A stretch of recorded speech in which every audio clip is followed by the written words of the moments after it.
বিসমিল্লাহির রহমানির রহিম। আসসালামু আলাইকুম। চলে আসলাম বন্ধুরা নতুন একটা ভিডিও নিয়ে। তো আজকে বানাবো কাঁচা আমের ভর্তা। আমের সিজন আর ভর্তা বানাবো তা তো হয় না। তো এই জায়গায় আমি 1 কেজি কম 1 কেজি আম নিয়েছি। কিছু আমার বাজার থেকে কেনার, কিছু আম গাছ থেকে পেড়েছিল, ওই আম নিয়েছি। তো আমি একবার ওয়াশ করে নিয়েছি, তারপর আপনাদের মাঝে আরেকবার দেখিয়ে দিলাম। তো এখন আমি আমগুলা ছিলে নেব।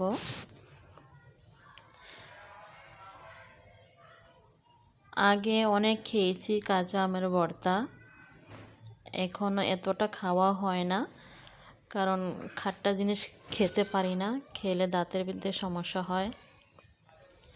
তারপরে একবার হলেও বানিয়ে খাই, কারণ 1 বছর পরে আমের সিজন আসে, কাঁচা আমের সিজন। 12 মাস তো পাওয়া যায় না, তাই খেতে হয়। আর বন্ধুরা, কাঁচা আমের ভর্তা খেতে অনেক ভালো লাগে। যত বেশি মানুষ থাকে সবাই একসাথে বানিয়ে খেলে কিন্তু বেশি ভালো লাগে। যে কোনো ভর্তাই বলেন অনেক ভালো লাগে। কাঁচা কলার ভর্তা বলেন, মুসির ভর্তা বলেন, তারপর আরও অনেক কিছুর ভর্তাই যে খেতে অনেক ভালো লাগে। তো এই জায়গায় দেখুন আমি কাঁচা আমগুলো ছিলে নিয়েছি আর পানিতে ওয়াশ করে নিয়েছি। এখন আমি সবগুলা কাঁচা আম একদম চিকন চিকন করে কাটবো। যত চিকন করে কাটবেন ততই খেতে ভালো লাগবে, অনেক ভালো লাগবে। এই যে দেখুন, এভাবে কাট লাগিয়ে নিচ্ছি, তারপরে চিকন চিকন করে কাটবো।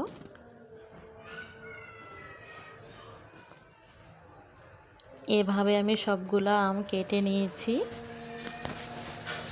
তারপর এর মধ্যে দিয়ে দিচ্ছি ধনেপাতা কুচি,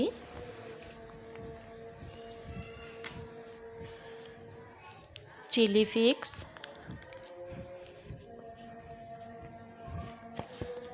তারপরে দিয়ে দিচ্ছি তেঁতুল,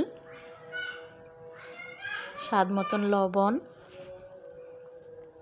মরিচের গুঁড়া, সামান্য একটু জিরার গুঁড়া, স্বাদ মতন লবণ, লবণ না, এটা চিনি। এখন ভালো করে হাতে কষলিয়ে নেব। বন্ধুরা, যত ভালো কষলাবে ভর্তাটা খেতে তত ভালো হবে। কষলাতে কষলাতে একদম কাঁচা আমগুলা একদম নরম নরম হয়ে যাবে, আর আম থেকে একদম পানি বের হয়ে আসবে। তখনই মনে করবেন ভর্তাটা রেডি হয়ে গেছে, একদম মাখা মাখা হবে। এই যে দেখুন কত সুন্দর মাখা মাখা হয়ে গেছে। কার কার কাছে কাঁচা আমের ভর্তা ভালো লাগে প্লিজ কমেন্ট করে জানাবেন। আর আমার কাঁচা আমের ভর্তাটা কীরকম হয়েছে তাও কমেন্ট করে জানাবেন।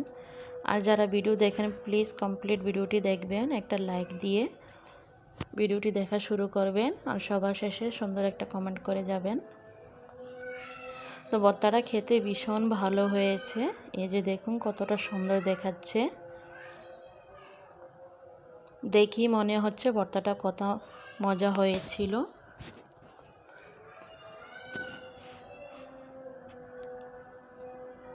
তো ভর্তা খাবার পরে আমার হাজব্যান্ড বাজার থেকে মাছ নিয়ে আসলো। বাজার নাই বলুন, সমুদ্রের থেকে যে জায়গায় মাছ ধরে ওই জায়গা থেকে মাছ নিয়ে আসছে, বাজার থেকে নয়। তো এই জায়গায় দেখতে পাচ্ছেন সবগুলা মাছ জমিনে রাখা হয়েছে। এখন আমি সবগুলা মাছ কাটবো। তো আপনাদের মাঝে দেখাচ্ছি কি কি মাছ। সমুদ্র মাছ খেতে কে কে পছন্দ করেন প্লিজ কমেন্ট করে জানাবেন। তো এই জায়গায় দেখুন আমি মাছগুলো দেখাচ্ছি। এটা হচ্ছে জংলি পাবলেট,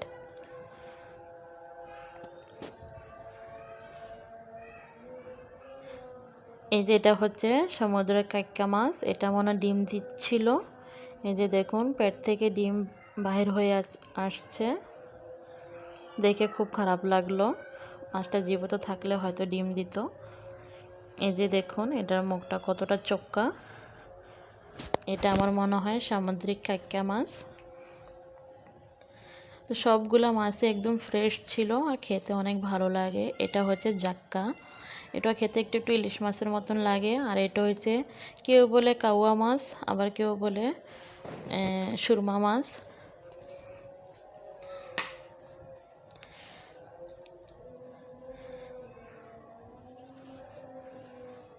আর এটা হচ্ছে রেমিস। পাকিস্তানে এটার এই মাছের নাম রেমিস বলে। বাংলাদেশে জানি না কি মাছ বলে, প্লিজ জানলে কমেন্ট করে জানাবে। এটা দেখেন, এটাও ঝাক্কা, কিন্তু এটা দেখতে একটু অন্যরকম লাগতেছিল। এই মাছগুলো খেতে অনেক ভালো লাগে, একদম ইলিশ মাছের মতন লাগে। এটা হচ্ছে মস্কা, গুলি মস্কা। এটা জংলি পাবলেট আর রেমেস। এই দুটোটা মাছ খেতে ভীষণ ভালো লাগে, একদম কাটা থাকে না এটার মধ্যে। আর এটা হচ্ছে বাংলা মাছ। আর প্রথম যে মাছটা দেখাচ্ছিলাম ওইটা ছিল সামুদ্রিক শোল মাছ। আর এই জায়গায় দেখেন মাছগুলোর চোখ কাঁকড়ার সাথে রাখা ছিল। কাঁকড়াগুলো এভাবে মাছ খুঁটে খুঁটে খেয়ে ফেলেছে। এই যে দেখুন, আপনাদের দেখাচ্ছি, ওটার চোখ খেয়ে ফেলছে, এটা লেজ খেয়ে ফেলছে। অনেকগুলা কাঁকড়ার সাথে এই মাছগুলো রাখা ছিল, এই কারণে। তো ভিডিওটি কেমন লাগলো জানাবেন। আল্লাহ হাফেজ।